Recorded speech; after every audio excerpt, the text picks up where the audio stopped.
Hi hello నమస్తే welcome to my YouTube channel. ఇక్కడ ఉన్నటువంటి ఆంజనేయ స్వామి ఎదురుగా ఉన్న గుడిలో ఉండేవారు అనమాట. ఇప్పుడైతే అక్కడ కొత్త గుడిని నిర్మిస్తున్నారు. దాని వలన ఎదురుగా ఉన్నటువంటి ఖాళీ ప్లేస్ లో చిన్న పాకను నిర్మించి ఇక్కడ ఈ విగ్రహాన్ని ప్రతిష్ఠింపజేయడం జరిగింది. ఆ కొత్త గుడి అయ్యేంత వరకు కూడా ఈ ఆంజనేయ స్వామి ఇక్కడే ఉండడం జరిగింది. నిత్యం పూజలు ఇక్కడే జరుగుతాయి ప్రస్తుతం వరకు అయితే. ఆ తర్వాత గుడి పూర్తయిన తర్వాత ఇక్కడ ఉన్నటువంటి విగ్రహాన్ని అక్కడికి తరలిస్తారు. ఇదిగో అండి కొత్తగా కన్స్ట్రక్షన్ అవుతున్నటువంటి గుడి. ఎన్నో సంవత్సరాల తర్వాత ఇప్పుడైతే కొత్త గుడిని నిర్మించడం జరుగుతూ ఉంది. ఇంకా ప్రాసెస్ లో ఉంది. గుడి పూర్తయిన తర్వాత గ్రామ ప్రజలందరూ యాగాలు పూజలు చేపించి ఆ తర్వాత అక్కడ ఉన్నటువంటి విగ్రహాన్ని ఈ గుడిలోకి తరలిస్తారు. అప్పుడైతే ఇక్కడ ఒక ఉత్సవం లాగా జరుగుతుంది. చాలా ఖర్చుతో కూడుకున్నటువంటి పని అయినా గానీ గ్రామ ప్రజలందరూ కలిసికట్టుగా ఉండి ఈ యొక్క గుడిని అయితే నిర్మిస్తున్నారు. మా గానుగపాడు గ్రామ ప్రజలకు ఈ దేవాలయం ఎంతో ప్రతిష్టాత్మకమైనటువంటి దేవాలయం ఇది. మా యొక్క గానుగపాడు గ్రామ ప్రజలకైతే నా ఛానల్ తరపు నుంచి హ్యాట్స్ అప్.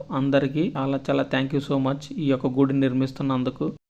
ఈ యొక్క దేవాలయం వీడియోకి కామెంట్ సెక్షన్లో జై శ్రీరామ్ అని కామెంట్ చేసి మీ యొక్క భక్తిని తెలియజేయండి. అలాగే ఈ వీడియోని లైక్ కొట్టి షేర్ చేసి మన ఛానల్ సబ్స్క్రైబ్ చేసి సపోర్ట్ చేయండి friends. Thank you so much. Bye అండి.